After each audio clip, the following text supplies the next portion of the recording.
자, 잠언은 우리에게 지혜를 가르쳐주는 매우 귀중한 책입니다. 특별히 우리 자녀들이 잠언의 말씀을 늘 읽고 묵상하는 가운데 삶의 지혜를 얻게 되기를 바랍니다. 특별히 우리 중고등학생들 여러분들이 일부러 시간을 내어서 잠언의 말씀을 한 구절 한 구절 뜻을 생각하면서 꼭 읽기를 바라요. 우리 부모님들도 잠언을 가까이 하실 뿐만 아니라 자녀들에게 꼭 잠언의 말씀을 가르쳐 주시기를 바랍니다. 하나님은 어떤 분이십니까? 하나님은 우리에게 지혜를 주시는 분입니다. 지혜의 근원이 되시는 분으로서 우리에게 지혜를 주시는 분이죠. 잠언 2장 6절에 뭐라고 말하느냐면 대저 여호와는 지혜를 주시며 지식과 명철을 그 입에서 내심이며 라고 말했습니다. 우리가 하나님을 가까이 하고 하나님의 말씀을 가까이 할 때 하나님께서 주시는 지혜를 얻게 될 것입니다. 어떤 사람이 복이 있다고 말하느냐 하면 잠언을 보니까 지혜를 얻은 자, 명철을 얻은 자가 복이 있다는 겁니다. 여러분 다 행복한 삶을 살기를 원하잖아요. 복 있는 삶을 살기를 원하지 않습니까? 그렇다면 우리가 지혜를 얻어야 됩니다. 2장 13절에 말합니다. 지혜를 얻은 자와 명철을 얻은 자는 복이 있나니 이는 지혜를 얻는 것이 은을 얻는 것보다 낫고 그 이익이 정금보다 나으니라. 어떤 사람들은 나는 돈을 많이 벌고 싶어요. 부자가 되고 싶어요. 돈 10억만 있으면 나는 원이 없겠어요. 우리 청소년들 가운데 그런 생각을 가진 사람들이 있을 거예요. 그런데 잠언은 뭐라고 말하느냐? 지혜를 얻는 것이 은을 얻는 것보다 낫고 정금을 얻는 것보다 낫다고 말합니다. 우리의 삶에 있어서 지혜가 그만큼 중요하다는 거예요. 그렇기 때문에 4장 7절은 뭐라고 얘기하느냐면 지혜가 제일이니 지혜를 얻으라. 내가 얻은 모든 것을 가지고 명철을 얻을지니라. 우리가 살아가는 데 있어서 지혜가 얼마나 중요한지 모릅니다. 얼마나 지혜로우냐에 따라서 우리의 삶의 열매가 달라진다는 거예요. 그렇기 때문에 우리 학생들도 지혜를 얻는 것에 관심을 가지고 지혜를 얻기 위해서 예를 써야 됩니다. 여러분이 공부를 하는 이유가 어디에 있습니까? 잘 살기 위해서. 한마디로 말하면 그렇게 얘기할 수 있지만 지혜를 얻기 위해서 공부를 하는 겁니다. 왜? 지혜를 얻어야 우리의 삶이 복되기 때문에 그런 거죠. 자, 오늘은 무슨 말씀을 드리려고 하느냐? 말의 지혜에 대해서 말씀을 드리려고 합니다. 우리가 한 주간 잠언 말씀을 묵상했는데 이번 한 주간 주로 나온 주제가 바로 말의 지혜였습니다. 우리가 살아가는 데 있어서 지혜가 너무나 중요한데 무엇보다도 말의 지혜, 지혜로운 말이 우리의 삶에 매우 중요하다는 겁니다. 여러분 살아가면서 많이 경험하고 느꼈을 것입니다. 잠언 10장 8절에 이렇게 말합니다. 마음이 지혜로운 자는 계명을 받거니와 입이 미련한 자는 멸망하리라. 한번 따라서 합시다. 입이 미련한 자는 멸망하리라. 얼마나 무서운 말이에요. 말 때문에 내 인생이 망가지고 내 인생이 끝날 수도 있다는 겁니다.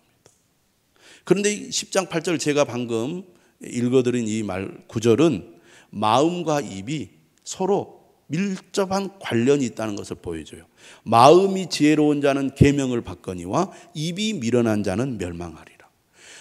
사람의 지혜는 마음에서 나오는데 사람의 지혜로운 마음이 무엇을 통해서 드러나느냐 하면 말을 통해서 드러나요. 그래서 지혜로운 사람은 그 사람이 말하는 것을 들어보면 아, 저분 참 지혜로운 분이구나 라는 것을 우리가 느끼게 되죠. 또 어떤 사람의 얘기를 들어보면 말은 많이 하는데 지혜가 없으면 참 저분은 지혜가 없구나. 그런데 말만 많이 하네? 이런 생각이 드는 거예요. 그 사람의 말을 들어보면 그 사람의 생각과 마음을 엿볼 수가 있고 그 사람이 얼마나 지혜로운 사람인가 그렇지 않은가를 알 수 있다는 겁니다. 우리가 살아가는 데서 지혜가 얼마나 중요한지 몰라요. 10장 13절도 말합니다. 명철한 자의 입술에는 지혜가 있어도 지혜가 없는 자의 등을 위하여는 채찍이 있느니라. 그만큼 지혜가 중요하다는 거예요. 14절도 말합니다. 지혜로운 자는 지식을 간직하거니와 미련한 자의 입술은 멸망에 가까우니라. 지혜로운 사람은 어떤 사람이냐? 배움에 열망이 있는 사람이에요. 지혜로운 사람은 끊임없이 배웁니다. 학교 다닐 때만 공부하는 사람이 지혜로운 사람이 아니라 학교를 다 마치고 사회생활을 하고 이제 일상생활을 하면서도 늘 배움에 열정과 열망이 있는 사람은 지혜로운 사람입니다. 그만큼 지혜롭다는 것은 엄청난 차이가 있거든요. 우리가 아이디어라는 말을 하죠. 아이디어. 여러분 열심히 일하고 부지런하게 일하는 것이 얼마나 중요합니까? 잠언은 부지런함과 게으름을 대조합니다. 부지런해야 잘 산다는 거예요. 게으르면 가난해질 수밖에 없다는 겁니다. 우리가 삶의 습관을 잘 들여서 부지런한 습관을 청소년 시기부터 몸에 배워서 평생을 살면서 부지런한 사람이 되어야지, 게으른 사람이 되면은요, 이건 해답이 없는 거예요. 그런데 무조건 열심히 부지런하게 한다고 다 잘 되느냐? 절대 그렇지 않습니다. 지혜가 없으면요, 열심히 해도 효과가 적고요, 지혜가 많으면 훨씬 효과가 많습니다. 아이디어 싸움이다, 그런 얘기 많이 하잖아요. 큰 부자가 되는 사람은 열심히만 한 것이 아닙니다. 열심은 기본이죠. 무엇이 있다는 거예요? 남들에게 없는 지혜가 있다는 거거든요. 지혜는 삶의 기술입니다. 우리가 많은 지식을 습득을 하고 그것을 마음에 새겨서 이것을 실생활에 적용할 수 있는 능력, 이것이 지혜거든요. 공부는 많이 하고 아는 것은 많은데 지혜가 없는 사람이 있는가 하면요, 학벌은 별론데 지혜가 있는 사람이 있어요. 그것은 지식을 내 삶에 적용하는 능력과 기술을 가지고 있다는 거거든요. 그만큼 지혜가 중요합니다. 그래서 지혜가 제일이니 지혜를 얻으라. 네가 얻은 모든 것을 가지고 명철을 얻을지니라. 지혜를 얻기 위해서라면 우리가 그 어떤 것을 투자해도 아깝지 않다는 겁니다. 여러분, 학생들이 공부해야 될 이유가 거기에 있는 거예요. 부모님이 공부해라 해서 억지로 공부해가지고 한계가 있어요. 내가 이 땅에서 참으로 잘 살아가려면 지혜가 있어야 되는데, 지혜가 있는 사람이 되려면 지식을 간직해야 되겠구나. 그런 우리 학생들 될 수 있기를 바랍니다. 어리석은 자는 할 말과 하지 말아야 할 말을 분별하지 못하기 때문에 결국 파멸을 불러옵니다. 그렇기 때문에 잠언 11장 12절은 이렇게 말합니다. 지혜 없는 자는 그의 이웃을 멸시하나 명철한 자는 잠잠하느니라. 지혜 없는 자, 미련한 자, 어리석은 자의 특징 중에 하나가 뭐냐면 교만입니다. 거만입니다. 교만한 사람, 거만한 사람은요, 남을 무시해요. 나보다 남을 아래로 보기 때문에 그런 사람은 남의 이야기에 귀를 기울이지 않습니다. 여러분, 성공한 사람도 교만한 순간 실패의 길로 가게 됩니다. 성공할수록 겸손한 마음으로 다른 사람의 말에 귀를 기울일 때 그 사람은 계속 앞으로 나아갈 수가 있는 거예요. 그런데 지혜 없는 자는 그의 이웃을 멸시해요. 왜? 마음에 교만함이 있으니까. 하지만 명철한 자는 어떤 사람입니까? 잠잠해요. 입을 다물 줄 안다, 그 말입니다. 11장 13절은 뭐라고 얘기하냐면 두루 다니며 한담하는 자는 남의 비밀을 누설하나 마음이 신실한 자는 그런 것을 숨기느니라. 제가 아는 어떤 목사님이 캐나다에서 오랫동안 유학을 하고 이제 한국에 돌아와서 병원에서 원목으로 상담하는 그런 사역을 하다가 강원도 어느 작은 시골에 부임을 하게 되었습니다. 개척교회예요. 근데 그 교회가 문제가 많은 교회입니다. 근데 이 목사님이 캐나다에서 10여 년간 공부하고 이 병원의 환자들을 많이 상담하는 그런 일들을 많이 했음에도 불구하고 막상 현장 교회 가서 목회를 하니까 쉽지 않더라는 거예요. 그리고 한번 교회가 어려움을 겪어서 이렇게 이제 무너져 내려가다 보니까 이 교회를 다시 살리는 일이 너무 어려웠던 거예요. 교인들은 몇 명 남지 않았는데 사람들이 다 의욕도 없고 신앙도 없고 그렇게 어려운 상황에서 목회를 하는데 너무 힘이 든 겁니다. 그래서 내가 계속 이곳에서 목회를 해야 되나 그런 갈등이 있던 차에 교인이 새로 오게 된 겁니다. 그런데 어떤 교인들이었느냐, 서울에서 신앙생활을 잘 하다가 이제 은퇴를 하고 귀촌을 해서 새로운 삶을 시작하는 그런 분들이었어요. 그러니까 좋은 이 환경에서 신앙생활을 잘 하다가 시골에 왔으니 그분들이 교회에 나왔을 때 교회 분위기가 어떻겠습니까? 다 나이 드신 분들만 있고 신앙에 의욕도 없는 분들이 있는데 그런 분들보다는 젊잖아요. 한 60대니까 젊고 막 의욕도 있고 열심을 내니까 교회가 분위기가 달라지는데 얼마 가지 않아서 한 10여 명이 모이게 된 거예요. 새로운 그 성도들이 다 그런 분들이 어떤 분들이었냐면 귀촌한 분들이었어요. 그래서 아름아름 이렇게 아는 분들이 서로 연결이 되어가지고 교회를 이제 나오게 되니까 이 목사님이 얼마나 기쁘겠습니까? 교인 한 가정 한 사람이 새로 나오면 목회자는 정말 천하를 얻는 것처럼 기쁨이 있거든요. 그래서 그전에는 설교를 해도 교인들이 막 고개를 숙이고 은혜를 전혀 못 받는 것 같으니까 아무리 말씀을 전해도 힘이 나질 않아요. 그러니까 설교할 맛이 안 나겠잖아요. 그런데 이분들이 와가지고 막 찬양도 열심히 하고 예배도 열심히 드리고 또 말씀도 열심히 들으니까 막 힘이 나서 설교를 막 힘있게 하니까 교회 분위기가 얼마나 좋겠어요. 그래서 그분이 그러는 거, 야 이제 우리 교회도 되겠구나 이런 생각을 한 거예요. 그런 기대를 당연히 갖지 않겠습니까? 그런데 시간이 지나서 몇 개월이 지난 다음에 교인이 한 사람 나가더니 처음 나왔던 교인들이 다 나가버린 거예요. 왜 그런가 알아봤더니 그 교회 연세가 든 권사님 한 분이 혼자 사는 분인데 이 목사님이 늘 차로 이렇게 차량 운행도 해주고 또 개인이 이렇게 생활에 필요한 것들도 늘 이렇게 제공해주고 어려움을 늘 도와줬단 말이에요. 그런데 이분이 새로 나온 교인이 오니까 얼마나 좋았겠어요. 그래서 이 사람 붙들고 얘기하고 저 사람 붙들고 얘기하고 이 사람에게 전화하고 저 사람에게 전화하고 그렇게 이제 하는데 우리 교회 참 좋아요. 우리 목사님 참 좋아요. 우리 교회 참 잘 나왔어요. 이렇게 했더라면 좋았을 텐데 우리 교회 험담, 우리 목사님 험담 하면서 계속 목사님에 대해서 험담을 교인들에게 전화하면서 하는 거예요. 그러니까 이분들이 그런 얘기를 들으면 선입견이 생기잖아요. 좋은 마음으로 나왔다가도 험담하는 교인의 부정적인 얘기를 들으면서 마음이 다쳐버린 거예요. 그래가지고 아이고 이 교회 다니면 안 되겠다 이렇게 생각하고 교회를 떠나게 돼서 시간이 지나니까 다 떠나버리더라는 거예요. 그래서 다시 기대를 가지고 뭔가 해봐야 되겠다는 그런 의욕을 가지고 열심히 하다가 교인들이 다 나가버리니까 너무 낙심이 된 거예요.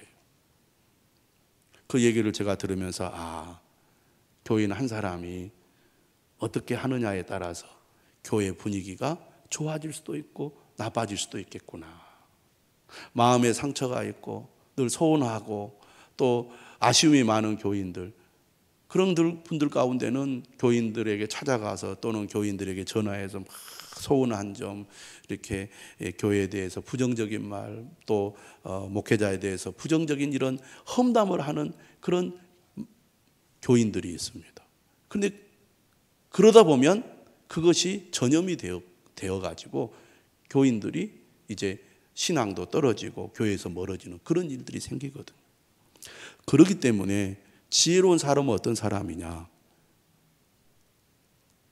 두루 다니며 한담하지 않는 사람이죠.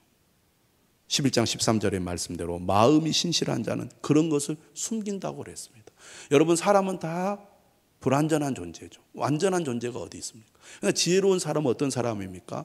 그런 것을 마음에 담거나 품지 않고 오히려 그런 것을 보았을 때 그런 부분을 위해서 기도해 주고 사랑으로 허물을 덮는 사람이 지혜로운 사람이죠. 그러므로 우리가 신앙생활을 잘하기 위해서 꼭 유념해야 될 것은 뭐냐면 그건 신앙생활을 떠나서도 마찬가지입니다. 어떤 사람이 다른 사람들에게 신뢰를 얻느냐, 다른 사람에 대해서 부정적인 얘기를 안 하는 사람이에요. 여러분, 사람들은 이상하게 만나면 남의 이야기 하기를 좋아합니다. 그것도 꼭 부정적인 얘기를 하는 것을 좋아합니다. 근데 그런 얘기를 하다 보면요, 나도 그런 생각을 갖게 되고 그런 말을 하는 사람이 되어버려요. 그래서 누군가 다른 사람에 대해서 부정적인 얘기를 한다 그러면 안 듣는 것이 좋습니다. 특히 교회 안에서는 더더욱 남에 대해서 부정적인 이야기 그리고 비난하는 이야기는 안 해야 되고 듣지도 말아야 돼요. 남을 칭찬하고 격려하는 말을 하도록 우리가 힘을 써야 되고, 힘들고 어렵다고 막 이렇게 전화해가지고 막 이야기를 부정적으로 하게 되면 그것이 결국 그 사람에게 해가 될 뿐만 아니라 다른 사람, 더 나아가 공동체 전체에 해를 끼치는 그런 사람이 되기 때문에 그런 얘기를 하지도 말아야 되고 그런 얘기를 듣지도 말아야 되고 그런 사람들을 가까이 해서도 안 된다는 겁니다. 그게 지혜라는 거죠. 잠언 10장 19절은 말합니다. 말이 많으면 허물을 면하기 어려우나 그 입술을 제어하는 자는 지혜가 있느니라. 사람은 말을 많이 하다 보면 반드시 허물이 드러나게 되어 있어요. 왜? 인간은 불완전하니까. 저와 같이 말을 많이 하는 위치에 있는 사람들은 당연히 말로 실수하게 될 가능성이 많습니다. 말을 하다 보면 내가 왜 그렇게 말했지, 좀 더 지혜롭게 말할 걸, 말하고 나서 후회가 되는 경우들이 많습니다. 그런데 이것을 우리가 피하기가 쉽지 않아요. 그래서 잠언도 그렇고 야고보서도 그렇고 뭐라고 얘기하냐면 말이 많으면 안 된다는 거예요. 말이 많으면 반드시 허물이 드러날 수밖에 없다. 그러므로 지혜로운 말을 하기 원한다면 그 입술을 제어해야 한다는 것입니다. 10장 20절은 말합니다. 의인의 혀는 수는과 같거니와 악인의 마음은 가치가 적으니라. 의인의 입술은 여러 사람을 교육하나 미련한 자는 지식이 없어 죽느니라. 말이 얼마나 중요한지 모릅니다. 잠언에서 의인이라는 것은 완벽한 사람을 말하는 게 아닙니다. 악한 길로 가지 않고 바른 길로 가는 사람, 하나님이 주신 지혜를 따라 믿음으로 가는 사람이 바로 의인인데, 오늘 본문에도 말하죠. 의인의 입은 지혜를 내어도 패역한 혀는 배임을 당할 것이니라. 의인의 입술은 기쁘게 할 것을 알거늘 악인의 입은 패역을 말하느니라. 하나님이 주시는 지혜를 늘 구하고 또 얻어서 여러분의 말에 지혜로운 말이 나오기를 바랍니다. 그러므로 우리가 친구를 사귈 때 이야기를 나눠보면 저 친구와 내가 가까이 해야 되겠다, 저 친구는 멀리 해야 되겠다, 분별이 됩니다.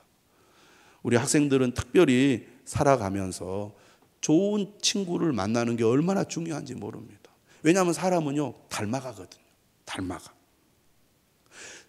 바탕이 깨끗했는데 친구를 잘못 만나서 더러워진 사람이 있고요, 바탕이 안 깨끗했는데 좋은 친구를 만나서 바탕이 깨끗해지는 사람도 있습니다. 그래서 우리가 잘 들어보면 저 친구는 배울 점이 많구나, 좋은 친구구나, 내가 저 친구하고 가까이 해야 되겠다. 우리가 살아가는 데 있어서 정말 미래를 잘 살아가기 원한다면 좋은 친구를 분별할 줄 알아야 되는데, 그러기 위해서는 그가 하는 말을 잘 들어봐야 됩니다. 그래서 지혜로운 말을 하는 사람을 가까이 해야 될 줄로 믿습니다. 제가 지난주에 은혜로운 부부라는 책의 이야기를 소개했는데 오늘도 좀 말씀을 드리려고 합니다. 마음이 아파서 상담실을 찾는 분들 중에는 다른 사람에게 들었던 말 때문에 상처를 받은 분들이 많다고 합니다. 아주 어렸을 때 들었던 부모님의 부정적인 말 한마디가 평생 자신의 삶을 펴지 못하고 쪼그라들게 한다는 거예요.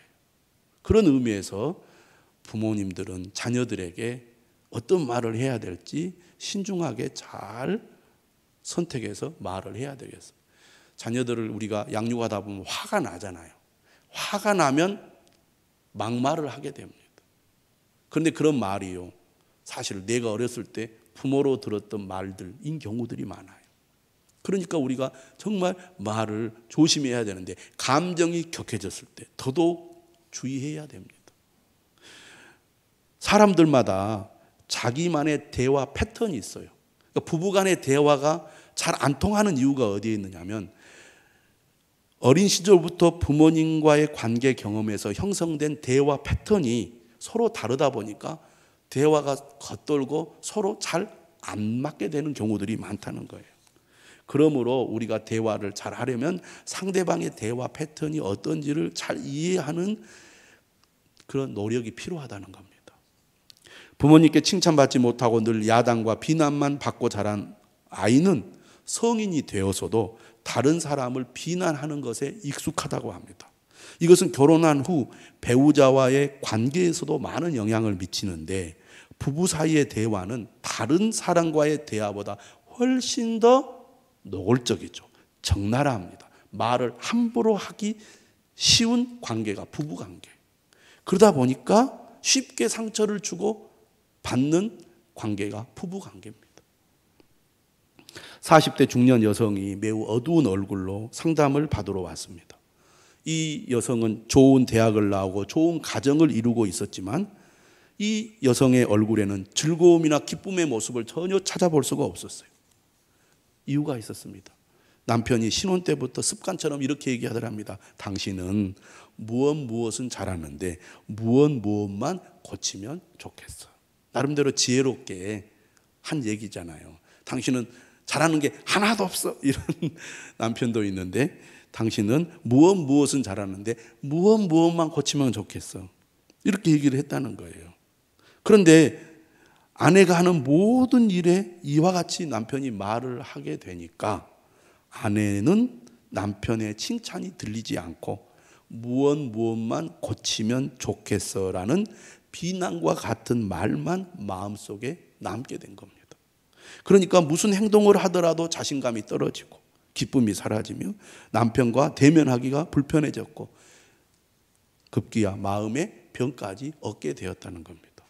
남편은 아내를 사랑해서 아내가 좀 더 잘하기를 바라는 마음에서 그렇게 이야기했을 수 있었을 것입니다. 하지만 같은 의미를 갖고 있어도 대화할 때의 단어 선택이나 높낮이, 표정에 따라 듣는 사람의 감정을 상하게 할 수도 있고 관계까지도 악화시킬 수 있다는 거예요. 그래서 우리가 이 언어적인 대화도 중요하지만 비언어적 대화도 중요하잖아요. 부부의 대화를 가로막는 것들이 있는데, 첫째는 뭐냐면 부부 중 한 명이 상대방보다 우월하다는 가치관을 갖고 있는 경우에 대화가 잘 안 된다고 합니다. 부부는 서로 동등한 관계잖아요. 그럼에도 불구하고 두 사람 사이에 학력이나 경제나 문화적인 수준의 차이가 있는 경우에 한 명이 우월감을 갖게 되기 쉽고, 그때 한쪽 배우자가 계속 일방적으로 지시하게 되거나 비판적인 태도를 취하게 되면 대화가 막히게 된다는 거죠. 두 번째, 부부 중 한 명이 계속 입을 다물고 있거나 반대로 끊임없이 이야기하는 것도 부부 대화의 장벽이 된다는 거예요. 묵비권은 상대방을 지치게 하고 많은 오해를 불러일으키며 상황보다 더 화를 내게 합니다. 이거는 꼭 부부 간의 관계만이 아니에요. 부모 자녀 간의 관계도 마찬가지입니다. 한쪽 얘기하는데 한쪽은 입을 딱 다물고 있으면 관계가 악화되고 대화에 장벽이 생기죠. 반대로 끊임없는 이야기로 상대방을 도망하게 할 수도 있습니다. 같은 말을 반복해서 듣는 괴로움 역시 매우 고통스럽죠. 이걸 가리켜서 뭐라고 말합니까? 잔소리라고 말합니다. 그래서 아내가 남편에게 잔소리하거나 부모가 자녀에게 잔소리를 많이 하는 것도 서로 간의 대화를 가로막는 이유가 된다는 거죠. 또 자기 내면에서 시시때때로 터져 나오는 숨겨진 분노와의 충돌에 대한 두려움이 대화를 막는다고 합니다. 말만 하면 화를 내는 사람이 있어요. 이 사람은 자기 내면의 아픔이 회복되지 않고 건강한 의사소통 방법을 몰라서 자기가 할 수 있는 유일한 것인 화내는 것만으로 대화를 하는 사람이 있다는 겁니다. 이럴 때 상대 배우자는 좌절감을 갖게 되고 부부 간의 대화를 더 이상 할 수 없게 만들어요. 부모 자녀 간에도 그러죠. 이야기만 하면 화부터 내는 그런 부모님들이 있습니다. 그럼 자녀들이 얼마나 답답하겠습니까? 또 불명확한 의사 전달 습관이 부부 대화를 가로막는다는 거예요. 이중적인 메시지를 주거나 일관성이 없는 이야기를 할 경우에 듣는 사람은 매우 혼란스러울 수밖에 없습니다. 어디에 중점을 두어야 할지 모르게 만드는 거예요. 이처럼 부부 간의 대화를 가로막는 장벽들을 우리가 제거해야 좋은 대화의 관계가 될 수 있다는 것입니다. 다른 사람들과는 소통이 잘 되고 이해심이 많아서 성격이 좋다는 말을 듣는데도 불구하고 배우자에게는 정반대의 평가를 받는 사람들도 종종 있습니다. 그만큼 부부 관계는 다른 특별함이 있는 거죠. 그러므로 배우자와의 관계가 힘들고 소통이 안 되는 사람들은 어떤 노력을 해야 되겠습니까? 자신의 가치관이나 고집을 내려놓을 줄 알아야 됩니다. 이것이 옳다고 생각하는 사람, 이렇게 해야 된다고 생각하면 대화가 잘 되지 않아요. 마음을 넉넉하게 비워서 배우자의 말을 들어주는 훈련을 해야 됩니다. 자기 생각이 강하고 자기 주장이 옳다고 생각하면 대화는 막히게 되어 있습니다. 무엇보다도 부부가 또 부모 자녀 간에 또 우리가 서로 간에 대화가 잘 이루어지려면, 대화가 잘 이루어져야 좋은 관계를 맺거든요. 그러기 위해서는 무엇보다 무엇이 필요하냐? 한번 따라서 합시다. 공감적 경청. 공감적 경청. 경청이란 말은 우리가 잘 알다시피 잘 듣는 것입니다. 의외로 대화가 안 되는 이유 중에 하나가 잘 듣지 않기 때문입니다. 근데 잘 듣긴 듣는데 무엇이 더 필요하냐? 공감하는 태도와 마음이 듣는 데 있어서 중요하다는 것이죠. 결혼한 지 5년 정도 된 30대 중반의 한 부부가 부부 프로그램에 함께하며 배우자의 얼굴을 그리게 되었습니다. 그런데 남편이 아내의 귀를 얼굴보다 더 크게 그리는 거예요. 얼굴보다 귀가. 그래서 이제 상담자가 물어봤답니다. 왜 그렇게 귀를 크게 그렸느냐고.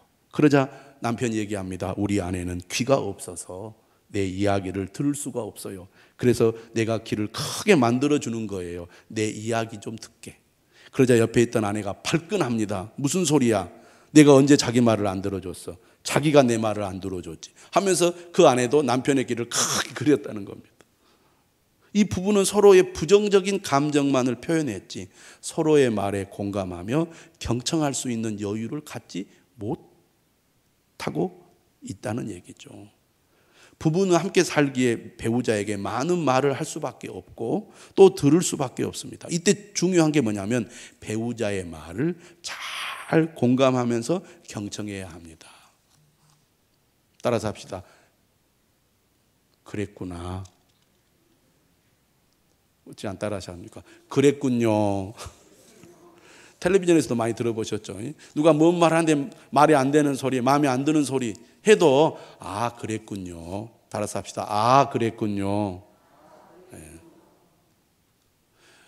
지혜롭다는 것은요, 어떤 면에서는요 정말 종이 한 장 차이입니다. 생각을 조금 바꾸고 말 한마디를 바꾸면 또 달라지거든요.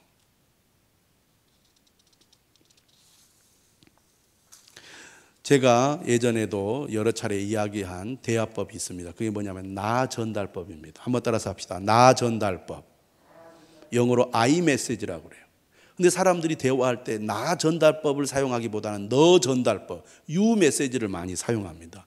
이러한 것이 좋다는 것을 알아도 못하는 이유가 어디에 있어요?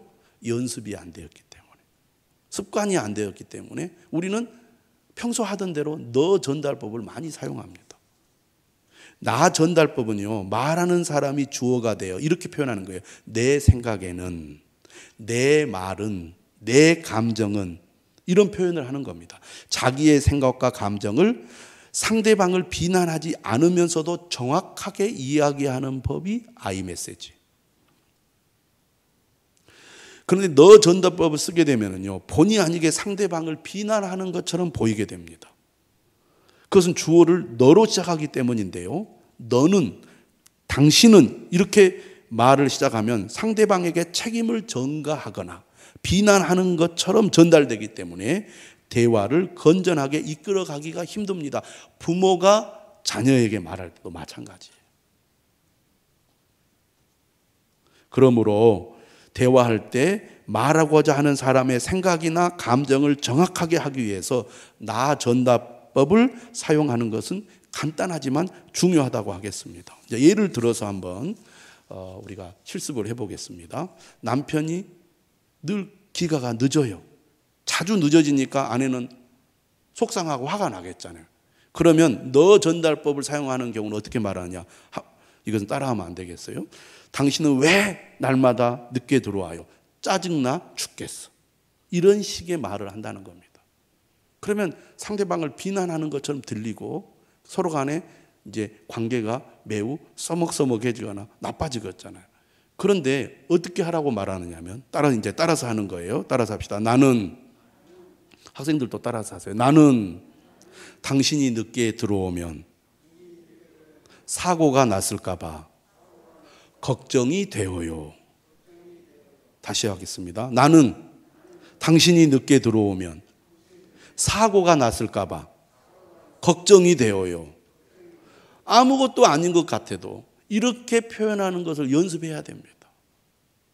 이건 정확하게 표현하면서 내 감정까지 표현하는 거죠. 이런 표현이 상대방의 마음을 상하게 하지 않는다는 겁니다. 사실 아내의 마음은 남편이 늦게 들어와서 마음이 힘들고 걱정되는 것이잖아요. 그런데 남편이 들을 때는 나 전달법과 너 전달법의 대화가 크게 다르게 느껴진다는 겁니다. 나 전달법에서는 아내의 마음을 잘 알게 되어 늦게 귀가하는 것이 미안한 마음이 들게 되지만 너 전달법에서는 비난을 받았다는 느낌이 들기 때문에 미안함보다는 뭘 하게 돼요? 자기 방어를 하게 돼요. 사람은 비난을 받게 되면 방어 기제가 발동이 되어서 자기를 방어하려고 하는 거예요. 자녀들에게도 추궁을 하잖아요. 그러면 자녀들이 또 자기 방어를 해요. 그래서 변명을 하고 또 오히려 반항을 하고 그렇게 되지 않습니까? 그러므로 작은 차이지만 큰 결과를 가져올 수 있기 때문에 나 전달법으로 대화하는 훈련을 꾸준히 해야 된다. 이것이 말의 지혜라는 것입니다. 저는 여러분들이 이처럼 지혜로운 말을 하는 그런 사람이 될 수 있기를 바랍니다. 부부는 하루 동안에 어느 정도 대화를 나눌까요? 여러분도 잘 알고 있을 것입니다. 설문조사를 해보니까 우리나라 부부 중 10쌍 중 4쌍이 하루 30분도 대화를 하지 않는 것으로 나타났다고 합니다. 속으로 깜짝 놀라신 분이 있을 거예요. 30분? 한 번도 해본 적이 없는데 이런 분들이 많을 거예요. 이들 중에는 하루에 10분도 채 대화하지 않는 부부가 12.1%나 나왔다고 합니다. 저도 여기에 해당되는 것 같아요. 하루에 10분 대화하는 것도 드문 경우가 많아요. 물론 여기 계신 분들 중에는 부부간의 대화를 오랫동안 다정하게 잘하시는 분들도 있겠지만 우리나라 사람들을 조사해 보니까 이처럼 부부간의 대화가 매우 부족하다는 거예요. 그러면 부부 대화를 방해하는 요소들이 뭐가 있을 것 같아요? 29.8%가 늦은 귀가 및 주말 근무, 23.9%가 TV, 컴퓨터, 스마트폰의 사용, 20.9%가 자녀 양육 중심으로 둘만의 시간의 부족 때문인 것으로 나타났습니다. 그러니까 부부의 대화를 가로막는 이유가 무엇인가를 찾아서 부부의 대화가 좀 잘 될 수 있는 환경을 만드는 노력을 해야 되겠죠. 부부 사이의 일상적인 대화가 부족하면 결혼 만족도는 자연스럽게 떨어질 수밖에 없습니다. 부부가 하루에 겪는 서로의 일상적인 일들에 대해서 대화하고 나누는 것은 날마다 밥을 먹는 것처럼 중요하다는 거예요.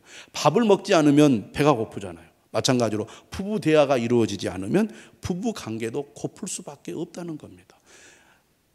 어쩔 수 없는 거지. 다 그런 거 아니야 라고 생각하면서 부부 대화를 여러분들이 소홀히 여긴다면 이건 부부 관계에 좋지 않다는 것을 여러분들이 기억할 필요가 있습니다. 그러므로 가족과 나누는 일상적인 대화는 그 가족과 부부 사이를 풍성하게 하는 중요한 열쇠가 됩니다. 아침에 일어나면 하루의 많은 일 때문에 마음이 분주하지만 여유를 갖고 서로에게 반갑게 아침 인사를 전하고 따뜻한 아침밥을 나누고 축복하며 하루를 시작한다면 얼마나 좋겠습니까? 또 저녁에 지친 몸으로 집에 왔을 때 온 가족이 함께 하루 동안 있었던 일을 나누며 따뜻한 가정으로서의 시간을 갖게 된다면 얼마나 좋겠습니까? 특히 부부는 시간을 따로 내서 잠들기 전에 하루에 있었던 일상을 나눌 수 있어야 합니다. 부부 상담을 하다 보면 서로 할 말이 없다는 부부들이 많다고 합니다. 뭔가 특별한 게 없어서 할 말이 없다는 거예요. 다 아는 이야기를 뭐하러 하냐는 겁니다. 그런데 그렇지가 않다는 얘기입니다. 왜냐하면 일상에서 일어나는 일들이 겉으로 보기에는 같은 것 같아도 사람의 내면에 흐르는 다양한 감정들이나 생각들은 매우 복잡하고 수시로 변하기 때문입니다. 따라서 부부는 서로에 대해 날마다 대화하고 나누며 살아야 조금씩 더 많이 알아갈 수 있게 되고, 그렇지 않으면 서로에 대한 오해가 생기고 결국에는 소통이 안 되는 단절 상태가 되기 때문입니다. 그래서 지속적인 좋은 부부의 관계를 맺기 위해서는 서로 대화할 수 있는 그런 환경을 만들어야 되겠죠. 근데 평소에 대화하지 않다가 우리 대화합시다 하면 대화가 잘 안 되죠. 어색하고. 그래서 억지로 대화를 끌어낸다고 대화가 되는 게 아닌 것 같아요. 같이 산책을 하거나 또 같이 취미 활동을 하거나 뭔가 같이 할 수 있는 일들을 만들어서 하다 보면 또 대화가 열리게 되고, 시작은 작지만 꾸준히 대화를 이렇게 하다 보면 좋은 대화 이 관계가 되리라고 봅니다. 그래서 부부 또는 가족끼리 하루에 있었던 일상적인 소소한 대화와 감정 대화를 날마다 습관화하는 그런 노력들을 해야 될 줄로 믿습니다. 여러분 이렇게 한번 따라서 해보십시오. 오늘 하루 어떻게 지냈어요? 이거 영어 회화로 보면 가장 기초 회화입니다. 오늘 하루 어떻게 지냈어요? 그런데 우리가 이런 얘기 잘 안 해요. 그렇죠? 오늘 하루 어떻게 지냈어요? 따라서 합시다. 힘들었겠어요? 수고 많았어요? 이런 얘기도 잘 안 하잖아요. 해보시라고요. 이런 표현 한번 해보시면 좋겠습니다. 하루를 보내고, 따라서 하세요. 하루를 보내고 당신과 함께 누워있으니 행복해요. 이런 얘기 할 수 있어야 돼요. 마지막으로 한 번 더 하겠습니다. 나는 오늘 무엇 때문에 많이 속상했어요. 당신한테 이야기하고 나니 후련하네요. 이런 표현들 쑥스러울 수도 있고 어색할 수도 있지만 하다 보면 좋은 대화가 되고 서로의 마음과 생각을 나누는 그런 부부 또 가족들이 될 줄로 믿습니다. 여러분 대화가 통하는 좋은 가정 만들어 가시기를 주님의 이름으로 축원합니다.